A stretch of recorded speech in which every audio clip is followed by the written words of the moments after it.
To all our listeners, thank you for tuning in and do let us know your feedbacks, thoughts, and stories.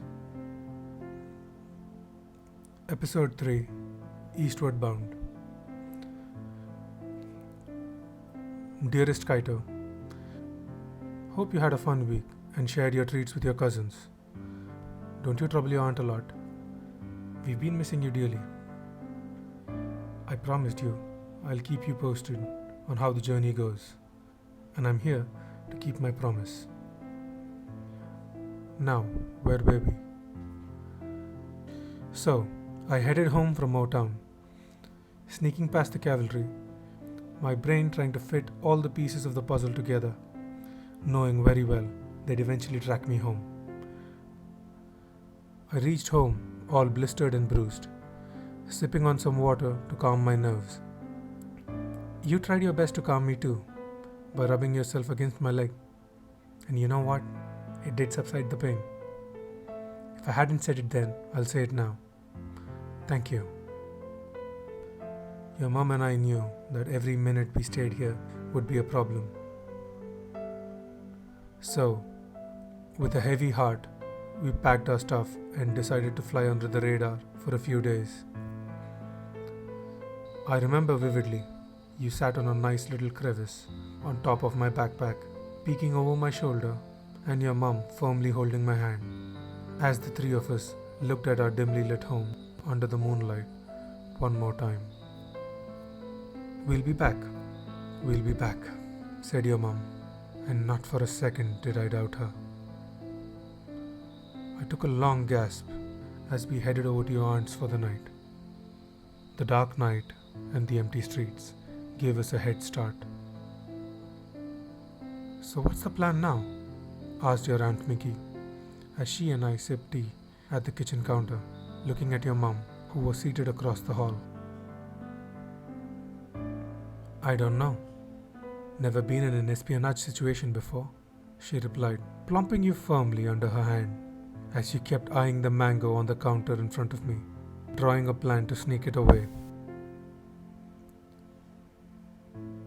It became awfully quiet, really quick, as the three of us sipped tea and unraveled the information. 22, your mother exclaimed.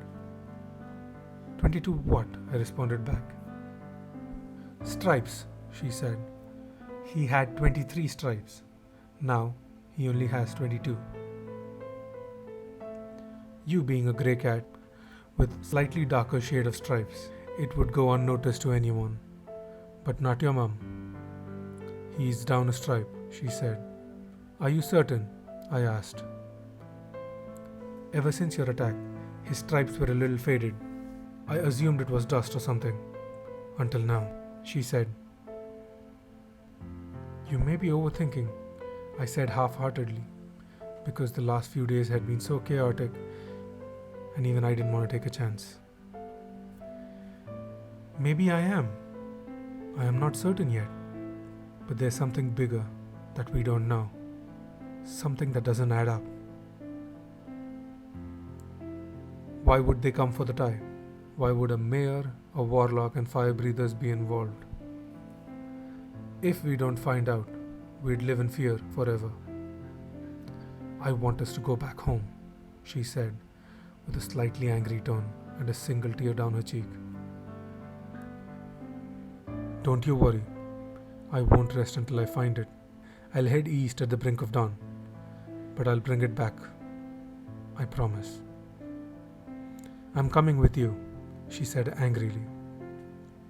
But why? I replied back, knowing very well what type of dangers may lie ahead. You've faced them twice. You've almost died twice. That's 2 for 2. Well, she made an excellent point. But what about Kai? I asked.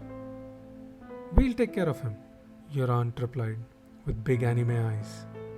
Between your cousins and her, I knew you were in safe hands. Your mum began planning. We cannot take the aerial route. The mayor would have spread the word by now. That leaves us only one way. We sail east to Ravenfall. Take the eastward train to Ravendor, then head south to the Two-Tailed City. It's probably a 7-day journey. I know someone in the city who may be able to help us track the warlock, I said, as we headed to sleep, knowing a long path lied ahead of us. Neither of us slept that night. At the crack of dawn, we came to your bed, admired you as you slept, with your paws in the air, like an upside-down Superman. I wish we could have stayed in that moment forever. Your mum whispered you a flying kiss goodnight as we headed out the door into the sunrise. Neither of us spoke a word on our way to the harbor. Every few minutes, your mum's grasp over my hand would get firmer for a second and then loosen up.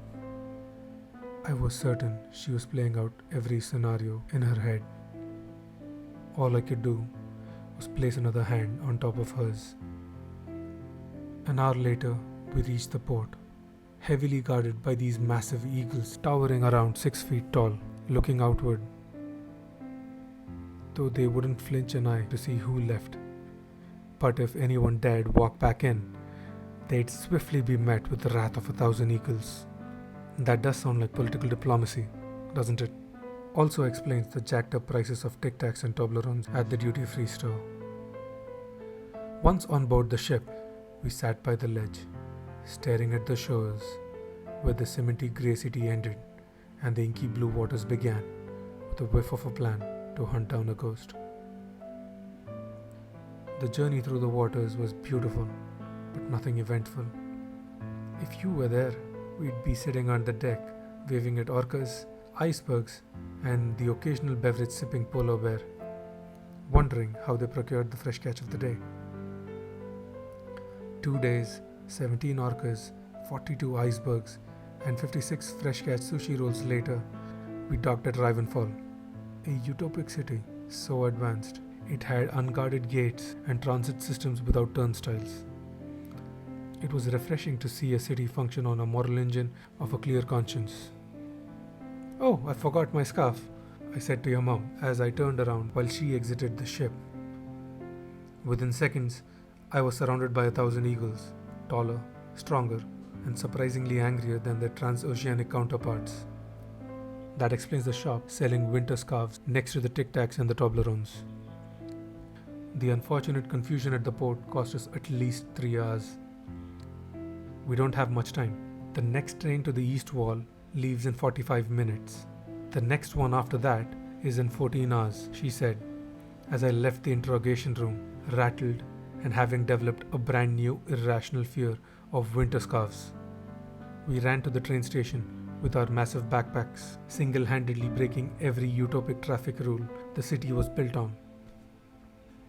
On the bright side, we made it just in time as the door closed. Onward we go. The rest of the story for another day. Keep calm, count shrimps, and sleep well. Love, Dada. As for our other listeners, thanks for tuning in. If you have any comments, stories, or memories, feel free to reach out to us. The details are in the description below. Good night.